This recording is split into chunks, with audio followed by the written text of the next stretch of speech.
तो hello my dear YouTube family, कैसे हैं आप सभी। उम्मीद करते हैं आप लोग बहुत ही अच्छे होंगे। आज का अपना टॉपिक है क्लास 11th के एनसीईआरटी से एक्सरसाइज 1.1 में जो भी बनाने के लिए थ्योरी कंसेप्ट ज़रूरी है उन चीज़ों को समझना है। क्लास 11th का आज से स्टार्ट होने जा रहा है एनसीईआरटी पब्लिकेशन से। धड़ल्ले से एक लाइन से पूरे एक्सरसाइजेज के पूरे चैप्टर्स के सॉल्यूशन देखेंगे। प्रत्येक चैप्टर्स का जो भी कंसेप्ट थ्योरी ट्रिक्स वगैरह होते हैं उन सभी चीज़ों को देखना है। तो आज की वीडियो में अपना यही टॉपिक है। क्लास 11th का चलेगा चैप्टर नंबर 1 सेट समुच्चय। शुरुआत करना है।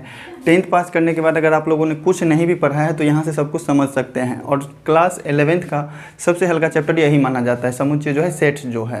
तो चलिए प्यारे भाइयों, अगर अभी तक अपने चैनल को सब्सक्राइब नहीं करा है तो चैनल को सब्सक्राइब कर लेना, साथ में बेल आइकन को प्रेस करके अपने प्यारे दोस्तों को जरूर एक बार से शेयर कर देना। तो चलिए प्यारे भाइयों, आज का अपना वीडियो शुरू करते हैं। क्लास 11th के सेट थ्योरी को स्टार्ट करने से पहले फादर ऑफ सेट थ्योरी के नाम जान लेते हैं कि मतलब सेट थ्योरी जिन्होंने बनाया, सेट थ्योरी का पिता किन्हें कहा जाता है। तो सेट थ्योरी का पिता कहा जाता है जॉर्ज कैंटर को, और ये जो हैं एक जर्मन गणितज्ञ हैं। और सेट थ्योरी का जो भी कंसेप्ट है इन्हीं ने दिया था। ये क्या है, एक जर्मन गणितज्ञ हैं, ठीक है। और जो भी इसका डिफिनेशन है, जो भी इस चैप्टर का डिफिनेशन है, सब इन्हीं के द्वारा दिया गया है, ठीक है। जर्मन गणितज्ञ हैं George canter. Set of father theory याद रखना, ठीक है, कहीं भी हो सकता है, ऑब्जेक्टिव क्वेश्चन में आ जाए मैथ में। तो चलिए प्यारे भाइयों, स्टार्ट करते हैं आज के अपना डिफिनेशन से। सेट का डिफिनेशन क्या होता है और सेट को हम पहचानते कैसे हैं, सेट को रिप्रेजेंट किस किस तरीके से करते हैं, उन सभी चीज़ों को समझना है। अगर नहीं समझ में आता तो एक बार कमेंट करके ज़रूर से बता दीजिएगा। अगर वीडियो अच्छी लगेगी तो वीडियो को लाइक ज़रूर कर लीजिएगा और कमेंट करके अपना फीडबैक जरूर देना प्यारे भाइयों। तो ये जो सेट है, समुच्चय है, समुच्चय का डिफिनेशन क्या कहता है। समुच्चय जो होता है, समुच्चय सबसे पहला अपना टॉपिक है सेट, ठीक है। सेट डिफिनेशन इसका क्या कहता है, डिफिनेशन इसका क्या है। तो समुच्चय आप एनसीईआरटी बुक में भी देखेंगे तो वहाँ पे भी इसका डिफिनेशन दिया हुआ है। वस्तुओं के सुपरिभाषित संग्रह को समुच्चय कहा जाता है। तो बस डिफिनेशन को लिखते हैं और फिर उसको हम समझने का कोशिश करेंगे। वस्तुओं के सुपरिभाषित संग्रह को क्या कहा जाता है, वस्तुओं के सुपरिभाषित संग्रह को समुच्चय कहा जाता है, ठीक है। वस्तुओं के सुपरिभाषित संग्रह को समुच्चय कहा जाता है, ठीक है। अब देखिए यहाँ पे समझने के लिए तो बस इतना भी काफ़ी है कि समुच्चय, वस्तुओं के सुपरिभाषित संग्रह को क्या कहा जाता है, समुच्चय कहा जाता है। जैसे कि मान लीजिए झोला लेकर के आप गए मार्केट, वहाँ से ढेर सारे सब्जी खरीद करके ले आए, कुछ आलू ले आए, कुछ प्याज ले आए, कुछ वगैरह वगैरह सब्जी कुछ ले आए। तो सब जो झोला के अंदर जो भी सामान रखा हुआ है वो झोला में क्या है, टोटल झोला जो है वो क्या है, उस सभी वस्तुओं का क्या है, संग्रह है, ठीक है, संग्रह है। लेकिन इसके डिफिनेशन में कहता है, समुच्चय के डिफिनेशन में, कि वस्तुओं के सुपरिभाषित संग्रह को समुच्चय कहा जाता है। अब भाई ये सुपरिभाषित का मतलब क्या है, तो सुपरिभाषित का मतलब सीधा, कुछ ज़्यादा खास बात है नहीं। सुपरिभाषित का मतलब सीधे से आप याद रख सकते हैं कि जो व्यक्तियों के अनुसार न बदले। देखिए एग्जाम्पल द्वारा समझाएंगे।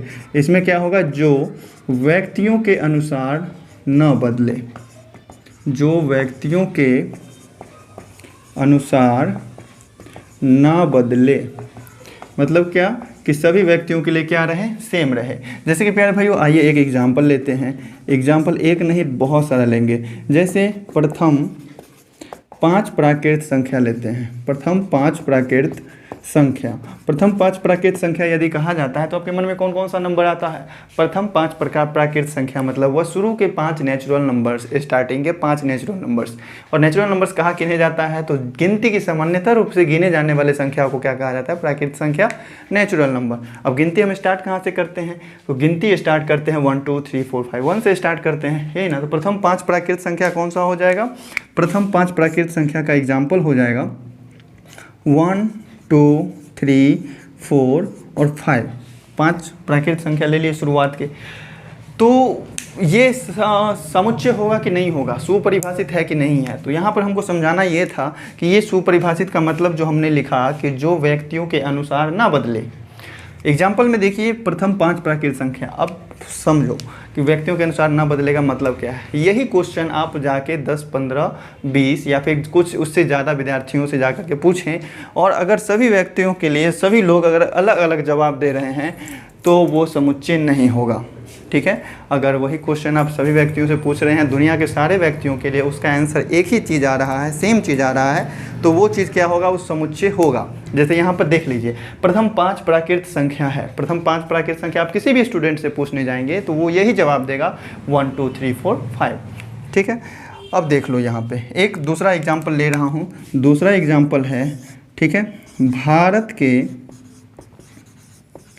3 सबसे अच्छे अभिनेता, ठीक है। भारत के 3 सबसे अच्छे अभिनेता, अभिनेता मतलब होता है एक्टर, ठीक है। भारत के 3 सबसे अच्छे अभिनेता, अगर ये हम अलग अलग लोगों से पूछें, अलग अलग लोगों से जाकर ये क्वेश्चन करें तो सभी का जवाब अलग अलग होगा, क्योंकि सभी के लिए अच्छा कोई अलग होगा। सब अपने अपने फेवरेट एक्टर जो होंगे उनका नाम बता देंगे। कोई अमिताभ बच्चन बता सकते हैं, कोई अभिषेक बच्चन कहेंगे, कोई किन्हीं भी 3 का नाम लिखवा सकते हैं, ठीक है। तो सभी लोगों के लिए आप खुद भी सोच सकते हैं कि जिस क्वेश्चन का आंसर सभी लोग अलग अलग देंगे, 2-3 लोगों से पूछिए, 2-3 लोग अगर अलग अलग जवाब दे रहे हैं तो वह समुच्चय नहीं होगा, वह सुपरिभाषित नहीं होगा। तो जो संग्रह सुपरिभाषित है, सभी के लिए सेम आंसर आ रहा है, तो बस वही संग्रह जो होगा समुच्चय होगा। संग्रह तो बहुत सारा हो सकता है, लेकिन समुच्चय होने के लिए उसको सुपरिभाषित होना पड़ेगा। सुपरिभाषित का मतलब सभी लोगों के लिए आंसर सेम होना चाहिए। तो यहाँ पर भारत के 3 सबसे अच्छे अभिनेता हैं, इसका अगर आंसर लिखा जाए तो सभी लोग अपना अपना आंसर देंगे। कोई देंगे अमिताभ बच्चन, ठीक है, और अक्षय कुमार, रणवीर कपूर, बहुत सारे दे सकते हैं। सभी के लिए अलग अलग होंगे फेवरेट एक्टर सब। तो 3 को मेरे लिए तो सबसे 3 अच्छा यही है, ठीक है। किन्हीं के लिए टाइगर श्रॉफ हो सकते हैं, बहुत सारे एक्टर्स हैं, बहुत सारे ये हैं, ठीक है। और अगला एग्जाम्पल एक और लेते हैं, बाकी आगे भी एग्जाम्पल द्वारा समझना है। जैसे देख लीजिए 3rd एग्जाम्पल हम समझ रहे हैं। जैसे हम कहेंगे समीकरण x² = 4 का हल, ठीक है। ये समीकरण x² = 4 का हल क्या होगा, या फिर x² - 4 = 0 का हल क्या होगा। तो किसी भी स्टूडेंट से ही जाकर नहीं पूछेंगे, ठीक है, या फिर किन्हीं टीचर से पूछेंगे, तो क्या सभी लोगों के लिए आंसर इसका अलग अलग होगा क्या? जी बिल्कुल नहीं होगा। इस क्वेश्चन को अगर हल किया जाए x² = 4, अगर हम इधर से स्क्वायर हटाएंगे तो इधर क्या हो जाएगा, प्लस माइनस लग जाएगा रूट के अंदर में, ठीक है। तो x का वैल्यू क्या आ जाएगा, +-2। मतलब इस समुच्चय के अंदर में क्या क्या आएगा, यहाँ पर एक आएगा -2 और एक आएगा +2। तो ये किन्हीं भी लोगों से ये क्वेश्चन किया जाए ना, तो उनके लिए -2 और +2 ही होगा आंसर, ठीक है। उम्मीद करते हैं प्यारे भाइयों समझ गए होंगे सुपरिभाषित का मतलब, और समुच्चय का डिफिनेशन भी समझ गए होंगे। सुपरिभाषित का मतलब क्या होता है कि अलग अलग व्यक्तियों से आप जाकर के सवाल करें और उस क्वेश्चन का आंसर अगर सभी लोगों के लिए अलग अलग आ रहा है, इसका मतलब वो सुपरिभाषित नहीं है। अगर सभी व्यक्तियों के लिए आंसर सेम आ रहा है, सभी लोग सेम जवाब दे रहे हैं, इसका मतलब वो सुपरिभाषित है, वेल डिफाइंड है। और वही जो वेल डिफाइंड है कलेक्शन, बस वही समुच्चय होगा। जो सुपरिभाषित है संग्रह, वही समुच्चय होगा, अदरवाइज नहीं होगा। तो चलिए प्यारे भाइयों, अब अपना नेक्स्ट टॉपिक आता है। नेक्स्ट टॉपिक पर बढ़ने से पहले 2-4 एग्जाम्पल, 5 एग्जाम्पल और देख लेते हैं। तो प्यारे भाइयों बहुत ही प्यारे प्यारे एग्जाम्पल्स लिए हैं हमने, और आपको देख करके बताना है कि इनमें से ये समुच्चय है कि नहीं है, वेल डिफाइंड है कि नहीं है, सुपरिभाषित है कि नहीं है। तो प्यारे भाइयों देखिए, सबसे पहला एग्जाम्पल प्रथम 5 प्राकृत संख्या, जो कि इससे पहले भी हमने देखा हुआ था। प्रथम 5 प्राकृत संख्याओं के बारे में अगर किन्हीं भी लोगों से पूछा जाए तो सभी लोगों के लिए क्या होगा, जवाब सेम होगा। अगर जवाब सेम होगा इसका मतलब है कि वो सुपरिभाषित है। अगर हम किसी भी लोग से पूछते हैं कि प्रथम 5 प्राकृत संख्या बताओ, तो सब लोग यही जवाब देंगे 1 2 3 4 और 5। इसका मतलब क्या हो गया कि यह सुपरिभाषित है, सुपरिभाषित है, सुपरिभाषित है, ठीक है। और सुपरिभाषित है इसका मतलब क्या होगा कि यह समुच्चय है, ठीक है। सुपरिभाषित है इसका मतलब यह है कि यह समुच्चय है, ठीक है। सभी लोगों के लिए सेम आंसर होगा, सेम आंसर है सभी लोगों के लिए, इसका मतलब यह सुपरिभाषित है। और अगर यह सुपरिभाषित है तो डिफिनेशन से यह एक समुच्चय होगा। तो ठीक इसी प्रकार समीकरण x² - 9 = 0 का हल अगर कहा जाए, तो हल का मतलब आप क्लास 9th में भी पढ़े होंगे, 10th में भी पढ़े होंगे। किसी भी समीकरण को हल करते हैं तो उसमें जो भी चर होता है, जो भी वेरिएबल होता है, मतलब ABCD से लेकर के Z तक, बस उसी का ना मान निकालते हैं हम। समीकरण को हल करते हैं, इसका मतलब XYZ ABC जो भी है उसका मान निकालते हैं। तो यहाँ पर आपको x square minus 9 equal to 0 को हल करना है। इसका मतलब आपको x का मान निकालना है यहाँ पे, ठीक है। तो x square minus 9 equal to 0 को हल करेंगे तो एक्स स्क्वायर और 9 को हम लिख सकते हैं 3 का स्क्वायर, तो इक्वल टू 0 आ जाएगा। इस तरह से इस इक्वेशन को, इस समीकरण को हम a square minus b square पे आया तो इसको हम x प्लस 3 और into x minus 3 equal to 0 लिख सकते हैं, ठीक है। अब दोनों गुणनखंड को हम क्या करते हैं, बारी बारी 0 के बराबर, ठीक है। ये तो आप 9th 10th में अच्छे से पढ़ करके आए हैं तो कोई दिक्कत नहीं ही होगा। तो यहाँ से x प्लस 3 को 0 के बराबर करेंगे तो x का वैल्यू आ जाएगा -3 और x माइनस 3 को अगर हम 0 के बराबर करते हैं तो x का वैल्यू आ जाएगा +3, ठीक है। तो यहाँ इस क्वेश्चन का आंसर -3 और +3 आया। हमने सॉल्व किया फिर भी +3 -3 आया, आप सॉल्व करेंगे फिर भी +3 -3 आएगा, कोई और भी स्टूडेंट सॉल्व करेंगे तो भी +3 -3 ही आएगा। मतलब इस क्वेश्चन का आंसर सभी लोगों के लिए क्या होगा, सेम होगा, अर्थात यह एक समुच्चय है, ठीक है। अर्थात यह एक समुच्चय है। इसमें हम क्या लिखेंगे कि यह सुपरिभाषित है और यह क्या है, समुच्चय है। तो चलिए इसी के सामने में लिख देते हैं, यह क्या है, समुच्चय है, ठीक है। ठीक इसी तरह से तीसरा क्वेश्चन, 3 सबसे प्यारे जानवर का नाम। 3 सबसे प्यारे जानवर भाई हमारे लिए तो सबसे प्यारा जानवर एकदम पिल्ला, छोटा सा कुत्ता का बच्चा जो डॉगी होता है वो होता है, ठीक है। तो सभी लोगों के लिए सब होंगे। तो हम यहाँ पर एग्जाम्पल देते हैं डॉगी, बिल्ली, ठीक है, और कौन सा है, खरगोश। मेरे लिए तो सबसे प्यारे जानवर 3A है, लेकिन आप लोगों का कोई और सबसे प्यारा जानवर अलग होगा, ठीक है। तो इसमें इस क्वेश्चन में अगर सभी लोगों से कहा जाए कि आप बताइए 3 सबसे प्यारे जानवर का नाम, सभी लोग अपना अलग अलग जवाब देंगे। मतलब यह सुपरिभाषित नहीं है और यह संग्रह नहीं है और यह समुच्चय भी, सॉरी संग्रह है, सुपरिभाषित नहीं है, तो यह समुच्चय नहीं है, ठीक है। तो यहाँ पर कोई ये आंसर दे भी सकते हैं, कोई ये नहीं दे भी सकते हैं, कोई ये बिल्ली भी नहीं दे सकते हैं, कोई खरगोश भी नहीं दे सकते।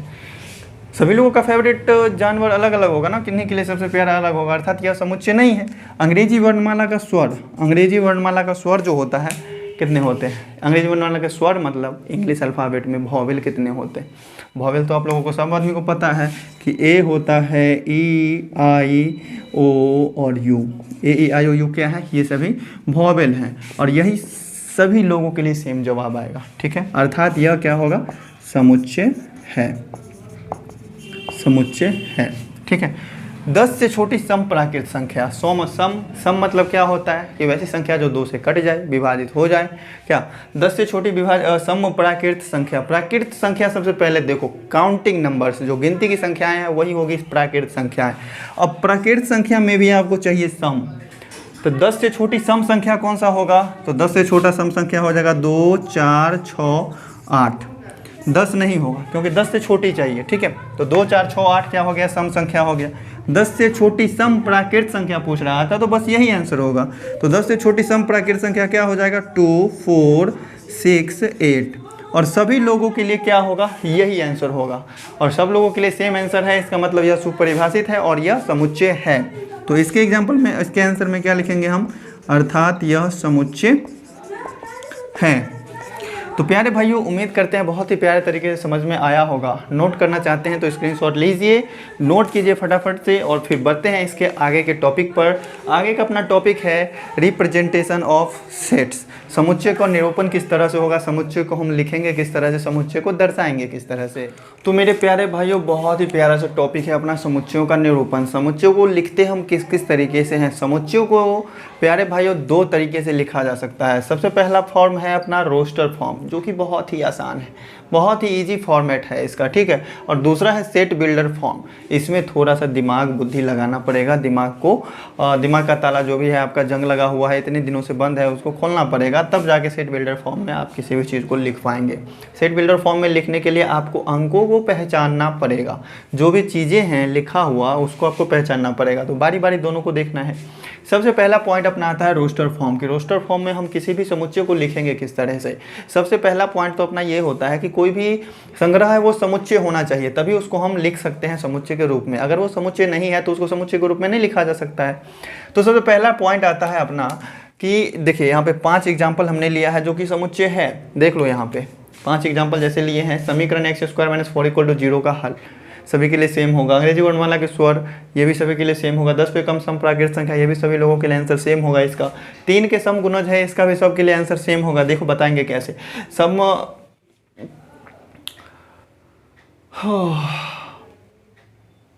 संख्या 15 के अभाज्य गुणनखंड, ठीक है, संख्या 15 का अभाज्य गुणनखंड, 15 का अभाज्य गुणनखंड करेंगे, गुणनखंड करेंगे डायरेक्टली, तो वो कितना होगा।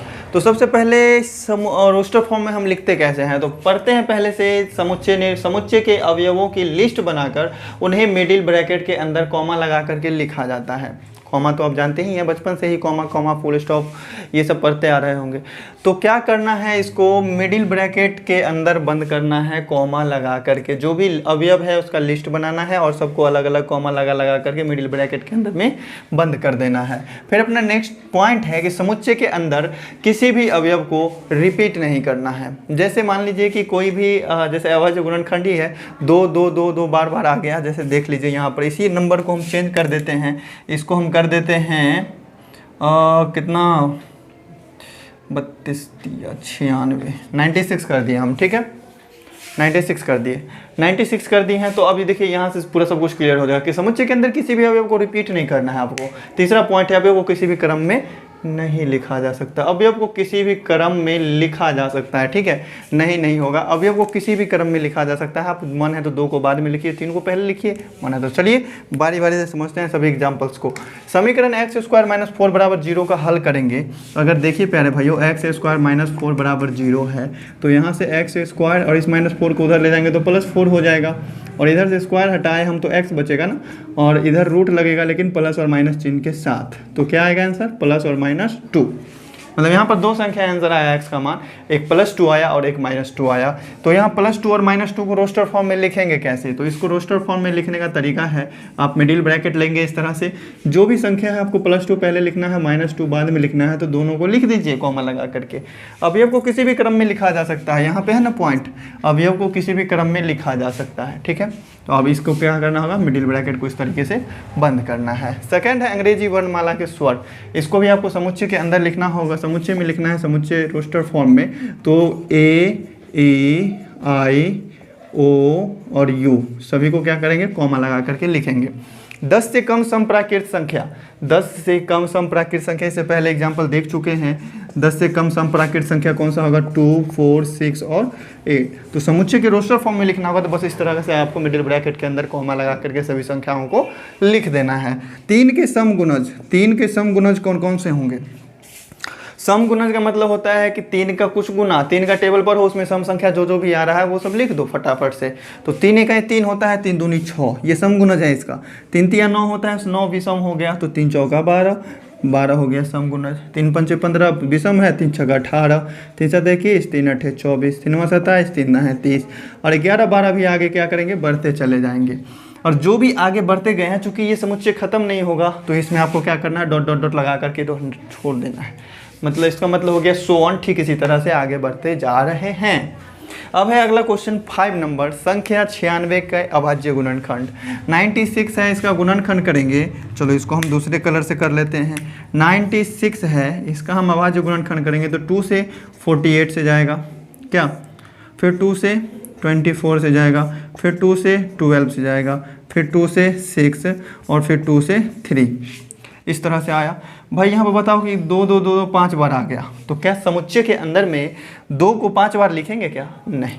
दूसरा पॉइंट है अपना, समुच्चय के अंदर किसी भी अवयव को रिपीट नहीं करना है। 2 अगर 5 बार भी आया है तो 2 ही ना, तो इस समुच्चय के अंदर में क्या लिखना होगा, मिडिल ब्रैकेट के अंदर 2 को एक ही बार लिखेंगे। अब ऐसा नहीं है कि 2 5 बार है तो 5 बार ही लिखेंगे, 5 बार ही लिखेंगे, इसका मतलब क्या हो गया कि 2 बार बार रिपीट हो गया। 2 को बार बार रिपीट नहीं करना है, चूँकि इसका डिफिनेशन कहता है, ठीक है। तीसरा अगला एलिमेंट है अपना 3, अगला अवयव है 3। तो इस 96 का जो अभाज्य गुणनखंड हम किए हैं, इसमें तो बहुत सारे अवयव आए, लेकिन सिर्फ 2 और 3 ही है जो कि बार बार रिपीट करके आ रहा है। तो अवयव है 2 ही, बस रिपीटेड है, बार बार रिपीटेड है, इसीलिए इतना लंबा गया है, ठीक है। तो रोस्टर फॉर्म में इस तरह से किसी भी समुच्चय को हम लिखते हैं। तो प्यारे भाई उम्मीद करते हैं बहुत ही प्यारे तरीके से समझ में आया होगा। चलिए बढ़ते हैं। अब इसके बाद अपना पॉइंट आता है सेट बिल्डर फॉर्म। समुच्चय निर्माण रूप में किसी भी समुच्चय को कैसे लिखेंगे वो भी बहुत ही प्यारे तरीके से समझेंगे। इसको नोट करना चाहते हैं स्क्रीनशॉट लीजिए, फटाफट से नोट कीजिए, फिर बढ़ते हैं इसके आगे। तो देखिए मेरे प्यारे साथियों, बहुत ही प्यारा सा टॉपिक आया अपना सेकंड, समुच्चय निर्माण रूप। अब इस रूप में किसी भी समुच्चय को हम कैसे लिखेंगे। तो इस रूप में लिखने के लिए आपको क्या होगा कि रोस्टर फॉर्म में दिया होगा कोई भी समुच्चय और आपको लिखना है समुच्चय निर्माण रूप में। तो इसमें क्या करना है, इस मेथड में क्या करना है, इस विधि में क्या करना है। तो इस विधि में बहुत ही प्यारा सा, देखिए कुछ ज़्यादा भारी बात है नहीं। इस विधि में मिडिल ब्रैकेट के अंदर अवयवों के लिए x या कोई और चर मानकर अवयवों के गुणधर्म को लिखा जाता है। मिडिल ब्रैकेट के अंदर ही लिखेंगे। जैसे रोस्टर फॉर्म में मिडिल ब्रैकेट के अंदर लिखा गया है, वैसे ही सेट बिल्डर फॉर्म में भी समुच्चय मिडिल ब्रैकेट के अंदर ही लिखना है। लेकिन बस जैसे इसमें है कि जो भी अवयव था कॉमा लगाकर लिख दिए तो वो रोस्टर फॉर्म हो गया, और इसके प्रॉपर्टीज को लिखेंगे, इसके गुण धर्म को लिखेंगे तो वो हो जाएगा समुच्चय निर्माण रूप। अब देखो प्यारे भाइयों कैसे लिखेंगे, बहुत ही प्यारा सा है, नहीं समझ में आएगा फिर बताना, ठीक है। तो क्या करना है इसके समुच्चय निर्माण रूप में लिखने के लिए, मिडिल ब्रैकेट तो है ही, मिडिल ब्रैकेट का प्रैक्टिस आप लोगों को करना पड़ेगा। ये मिडिल ब्रैकेट अगर सभी लोगों से नहीं बन पाता है, अच्छे से बैठ करके प्रैक्टिस करो, ठीक है। मिट्टी पर भी बैठ करके बनाओ, या फिर पेपर पे बनाओ, या फिर पैड पे बनाओ, या फिर बोर्ड पे बनाओ, किसी भी चीज़ पे, लेकिन बनाओ जरूर, ठीक है। प्रैक्टिस करेंगे तभी ये मिडिल ब्रैकेट अच्छे से आपसे क्लियर हो पाएगा। तो देखिएगा इसमें इन जो भी अवयव है ना, इसमें 2 4 6 8 10 सबको एक साथ में कॉमन लेकर के कुछ मान लो, ठीक है। कोई भी वेरिएबल मान लेते हैं x, ठीक है। और x के बाद आपको क्या देना है, समुच्चय निर्माण रूप में आपको जो 9th और 10th में पढ़े हैं अनुपात, उस टाइप का सिंबल देना है। और इसको अनुपात नहीं पढ़ते हैं, और इसको पढ़ते क्या है, तो इसको पढ़ते हैं सच दैट, ठीक है। ये जो इस प्रकार का साइन है इसको पढ़ेंगे क्या चीज़, सच दैट, ठीक है। x such that. अब इसके बाद जो प्रॉपर्टी हुआ सो लिखेंगे। सच दैट का मतलब क्या होगा, सच दैट का मतलब है कि इस प्रकार है कि, ठीक है, इस प्रकार है कि। इसको किधरों साइड में कोना में लिख लीजिएगा नोटबुक में, ठीक है। इस सिंबल का मतलब होता है सच दैट, ठीक है, और इसका मतलब होता है इस प्रकार है कि। अब देखो यहाँ पे इस समुच्चय के अंदर जो भी अवयव है उसको हमने मान लिया x। अब इस सभी अवयवों का कॉमन गुण धर्म क्या है जो सब के लिए गुण हो, इन सभी को एक साथ में हम क्या कह सकते हैं। तो ध्यान से देखेंगे तो ये 2 का पहाड़ा लग रहा है, और जो 2 का टेबल होता है वो 2 का गुणज होता है, यही ना होता है। 2 को 1 से गुना किया तो 2 मिला, फिर 2 को 2 से गुना किया 4 मिला, 2 को 3 से गुना किया 6 मिला, 2 का गुणज है, ठीक है। तो यहाँ पर इन सभी अवयवों को हम माने हैं x, और x इस प्रकार है। इस सिंबल का मतलब हो गया कि x इस प्रकार है, तो इसका मतलब यही ना हुआ कि x इस प्रकार से है कि x किस प्रकार है, x है इस प्रकार से कि x है 2 का गुणज, यही ना है। तो लिखेंगे कि x 2 का गुणज है, तो ये हो गया इसका गुण। तो जो गुण था हम लिख दिए और मिडिल ब्रैकेट को बंद कर दिए। x इस प्रकार से है कि x 2 का गुणज है, बस ये हो गया समुच्चय निर्माण रूप। अगला सेकंड क्वेश्चन है, देखिए AEIOU पढ़ कर ही आपको लग रहा है कि ये इंग्लिश और अंग्रेजी वर्णमाला, इंग्लिश अल्फ़ाबेट जो भी है उनका क्या है, वॉवेल है ये। तो इसको भी समुच्चय निर्माण रूप में लिखने के लिए आपको मिडिल ब्रैकेट लेना होगा। इन सभी अवयवों को हम मान लेते हैं x, और x इस प्रकार है कि x किस प्रकार है, x है क्या, x तो ये सब है ना, और ये सब चीज़ है क्या, तो ये सब है वॉवेल अंग्रेजी वर्णमाला का। x इस प्रकार से है कि x अंग्रेजी वर्णमाला का क्या है, अंग्रेजी वर्णमाला के स्वर है, ठीक है, या फिर इंग्लिश अल्फ़ाबेट के वॉवेल हैं, इंग्लिश में भी लिख सकते हैं। 2 3 5 7 ये लिखा हुआ है रोस्टर फॉर्म में, ठीक है। 2 3 5 7। अब इसके बारे में क्या गुण कह सकते हैं इसका, देखो ध्यान देना, 2 3 5 और 7 ये तीनों जो है किसी भी संख्या से कटने वाला नहीं है, या तो 1 से कटेगा या तो अपने आप से कटेगा, यही ना। 7 भी है, ये में 2 से भाग नहीं लगेगा, 3 से भी नहीं लगेगा, 4 से भी नहीं लगेगा, 5 से भी नहीं लगेगा, 6 से भी नहीं लगेगा, 7 से लगेगा खुद से। तो जो संख्या या तो 1 से कटे या तो अपने आप से एक विभाजित हो या अपने आप से कटे, उसको क्या कहते हैं, अभाज्य संख्या कहते हैं। तो ये सब है अभाज्य संख्या। और इसमें थोड़ा और डिटेल्स में जाएं तो ये 10 से छोटा है सब, ठीक ठीक है। तो 10 से छोटा अभाज्य संख्या इस सभी को हम कह सकते हैं डायरेक्टली। तो इसके समुच्चय निर्माण रूप में हम क्या लिखेंगे, सेट बिल्डर फॉर्म में, कि इन सभी अवयवों को हम मान लेते हैं x। मान लिए कि 2 भी x ही है, 3 भी x ही है, 4 5 भी x ही है, 7 भी x ही है। तो इन सभी के बारे में क्या कहेंगे, x इस प्रकार है कि x 10 से कम अभाज्य संख्या है। संख्या 10 से कम अभाज्य संख्या है, ठीक है। x इस प्रकार है कि x जो है 10 से कम अभाज्य संख्या है। प्यारे भाई, उम्मीद करते हैं बहुत ही प्यारे तरीके से समझ में आया होगा। एक और छोटा सा कंसेप्ट है जो कि समझना है आप लोगों को। अगर यहाँ पे नहीं समझ में आया तो एक्सरसाइज के जो सॉल्यूशन होंगे उनमें ज़रूर देखिएगा, वहाँ पे ज़रूर आपको समझ में आएगा। और उम्मीद करते हैं कि इतने प्यारे तरीके से बताए हैं ताकि समझ में आ ही गया होगा। बहुत सारे एग्जांपल्स, बहुत सारे क्वेश्चंस अलग अलग तरह के होते हैं, तो घबराना बिल्कुल भी नहीं है। सभी क्वेश्चंस के सभी कंसेप्ट के वीडियोज़ मिलेंगे आप लोगों को। कहीं भी कोई भी चीज़ छोड़ करके नहीं चलना है, पूरे बुक अच्छी तरह से ख़त्म करना है, ठीक है। तो जो भी प्यारा सा कंसेप्ट एक छोटा सा बचा हुआ है, आइए उसको भी देख ही लेते हैं। तो बहुत ही छोटा सा और बहुत ही प्यारा सा टॉपिक अपना एक छोटा हुआ है, देख लीजिए। एक सिंबल होता है जो कि ये ई की तरह लिखा होता है इस तरह से, ठीक है। इसको क्या कहेंगे, इसको पढ़ते हैं बिलोंग्स टू, ठीक है। और इसी सिंबल को ऐसे करके काट देंगे तो ये हो जाएगा does not belongs to, does not belongs to, ठीक है। इन दोनों सिंबल्स का नाम मालूम चल गया आपको। अब इस दोनों सिंबल का मतलब क्या है, ये है बिलोंग्स टू, ये है does not belongs to. Belongs to का मतलब क्या होता है कि उस जगह से मतलब रिलेटेड होना, वहाँ से संबंधित होना, यही ना होता है। मैं कहाँ से बिलोंग करता हूँ, मतलब मैं कहाँ से संबंधित हूँ। I belongs to Samastipur, I belongs to Patna, I belongs to Bhagalpur, I belongs to India, होता है ना कि कहाँ से बिलोंग करते हैं आप, कहाँ से बिलोंग करते हैं, मतलब कहाँ से संबंधित हैं। तो बस यहाँ पर भी लगभग वही मतलब होता है इसका भी। बिलोंग्स टू का मतलब होता है यहाँ समुच्चय में कि अवयव है, ठीक है। बिलोंग्स टू का मतलब होता है अवयव है या फिर सदस्य है, ठीक है, ये होता है। और डज नॉट बिलोंग्स टू का मतलब जस्ट इसका अपोजिट, मतलब डज नॉट बिलोंग्स टू है मतलब अवयव नहीं है, अवयव नहीं है या फिर सदस्य नहीं है।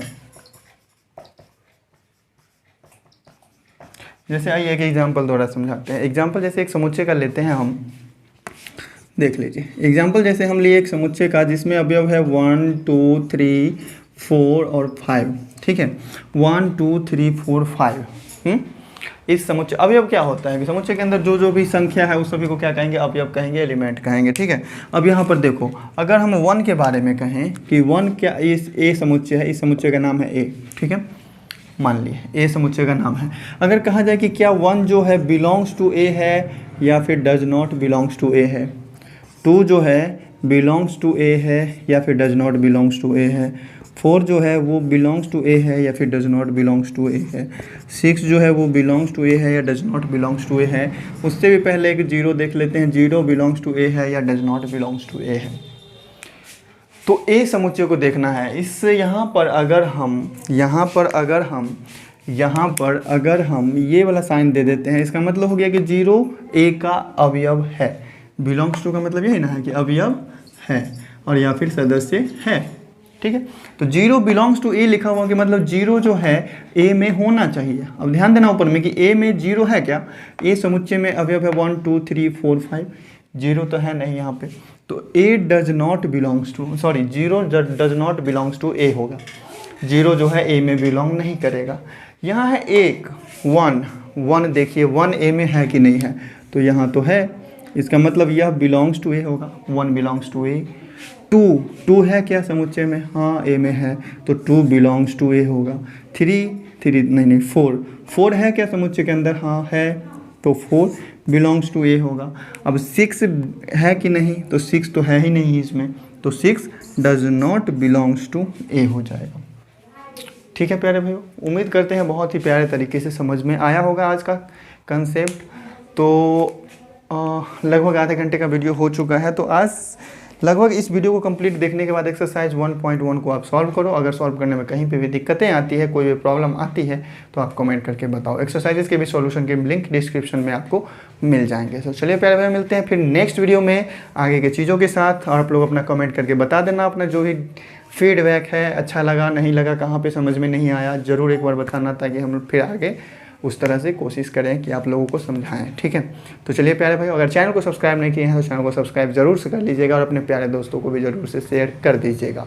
वीडियो को लाइक ना करना या फिर करना आपकी मर्जी। चलिए प्यारे भाई, फिर मिलते हैं नेक्स्ट वीडियो में। थैंक यू, अलविदा, खुश रहिए, मस्त रहिए, एंजॉय करें, पढ़ते रहें। Thank you.